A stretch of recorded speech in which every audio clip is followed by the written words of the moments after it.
Welcome to the Rim Break Rodeo. We hope this video helps. You start by getting the thread source stable. Place the spool on the pin and use a cone adapter if needed so it feeds smoothly. Once done, raise the needle and presser foot.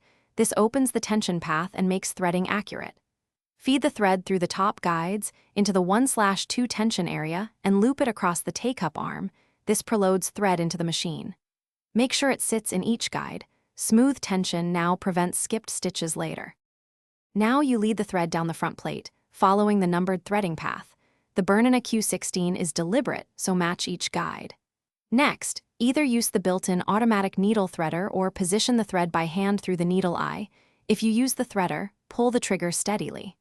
Once the thread is through, pull a 3/4 tail under the presser foot and slightly to the back. This secures the thread and prevents it from popping out when you take the first stitch. Finish by loading a correctly wound bobbin.